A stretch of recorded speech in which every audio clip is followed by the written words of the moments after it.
প্রশাসনিক যে লজ্জা সেটা নয়, এটা আমাদের সকলের জন্য লজ্জার। উনি না চাইলেও দেশটা থাকবে, ওনার স্লোগান এগুলো সব গিমিক। তিনি তো অত্যন্ত অন্যের প্রতি রিভেঞ্জফুল, যার জন্য এরকম কথা বলে। তার ভাইপো 420, মোদিজির প্রত্যেকটি গ্যারান্টি কোষ্টি পাথরে যাচাই করা। পশ্চিমবঙ্গের শাসক দল তৃণমূল কংগ্রেস এই অত্যাচারটুকু না করতে পারলে ওরা 42-এও শূন্য হয়ে যাবে। 4 তারিখের অপেক্ষা করুন, উত্তরবঙ্গে শূন্য হয়ে যাবে, দক্ষিণবঙ্গেও ওরা ক্ষয়িষ্ণু হয়ে যাবে। সন্দেশখালী নিয়ে এখনও উত্তপ্ত সন্দেশখালী বারবার শিরোনামে উঠে আসছে এবং ইতিমধ্যে যে খবর আছে সেই খবর অনুযায়ী যে গতকাল মধ্যরাতে একজন মহিলাকে ধর্ষণের চেষ্টা করা হয়েছিল এবং তৃণমূল নেতাদের নামে অভিযোগ দায়ের করা হয়েছে থানায় এফআইআর। কি বলবেন এই বিষয়ে? দেখুন, সন্দেশখালী অতি সম্প্রতি অত্যন্ত চর্চিত একটি জায়গা এবং সেখানে আমাদের মায়েদের এবং আরও ভালোভাবে বলতে গেলে হিন্দু মায়েদের উপরে যে অত্যাচার হয়েছে সেটা সীমাহীন এবং আধুনিক সভ্যতার কাছে এটা একটা অত্যন্ত লজ্জার। সেখানে গতকালের খবরটা যেটা আছে সেটা তো আরও ভয়ানক। প্রথমত, যারা সেখানে আন্দোলন করেছিল এবং যারা সেখানে তাদের দুর্দশার কথা বলবার চেষ্টা করেছিল, তাদের মুখ বন্ধ করবার জন্য পয়সা অফার করা হয়েছে, ফেক ভিডিও তৈরি করা হয়েছে, তাদের উপরে প্রেশার এসেছে, কেস এসেছে এবং গতকাল যেটা হয়েছে সেটা চূড়ান্ত। তাকে তুলে নিয়ে গিয়ে ধর্ষণ করে হত্যা করবার প্রচেষ্টা পর্যন্ত হয়েছিল। এটা সত্যিই লজ্জা, এটা বাঙালি হিসেবেও আমারও লজ্জা। শুধু একটা প্রশাসনিক যে লজ্জা সেটা নয়, এটা আমাদের সকলের জন্য লজ্জার। তবে শাসক দল থেকে অভিষেক ব্যানার্জি তিনি একটি জনসভা থেকে বলেছিলেন যে বাংলার যে সম্মান, সেই সন্দেশখালী নিয়ে সমস্ত বাংলার সম্মান নষ্ট করছে বিজেপি দেশের কাছে। উনি ইতিহাসটা ওনার হয়তো জানা আছে কিনা জানি না, ওনারই দলের একজন সাংসদ তিনি ভোট প্রচারে গিয়ে, এবং তিনি সংস্কৃতি জগতের ব্যক্তি ছিলেন, তিনি ভোট প্রচারে গিয়ে বলেছিলেন যে বাড়ি বাড়ি উনি ধর্ষক পাঠিয়ে দেবেন। তো সেই দলের সংস্কৃতি নিয়ে আর নতুন করে পরিচয় দেবার প্রয়োজন নেই। আচ্ছা, ইতিমধ্যে মমতা ব্যানার্জি জনসভা করছেন এবং সেখান থেকে তিনি একটি নতুন স্লোগান দিয়েছেন যে দেশ থাক মোদি যাক, ধর্ম থাক মোদি যাক। কি বলবেন স্লোগান?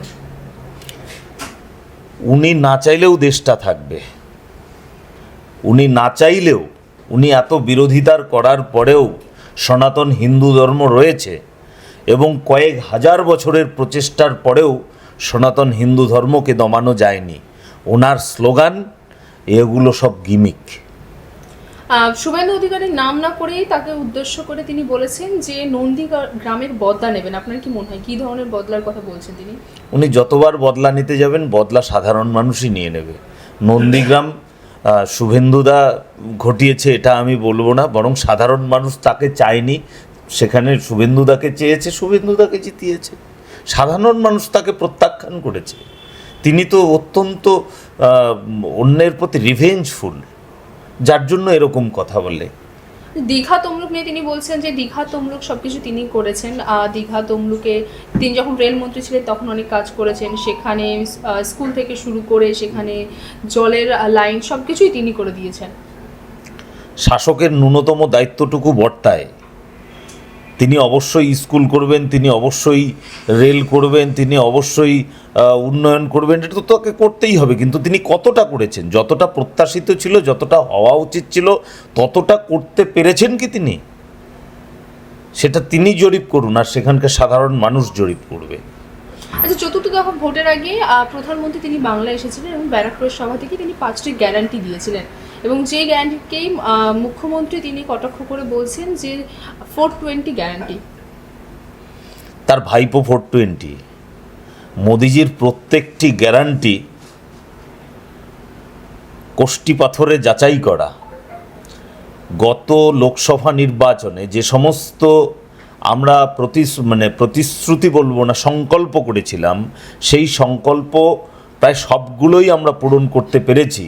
এবং যারা ওপার বাংলা থেকে বা পূর্ব পাকিস্তান, পশ্চিম পাকিস্তান থেকে, আফগানিস্তান থেকে এবং পাকিস্তান থেকে যারা এসেছেন এই দেশে শরণার্থী হয়েছেন, আপনারা জানেন যে গতকাল তাদেরকেও নাগরিকত্বের সার্টিফিকেট দেওয়া হয়েছে।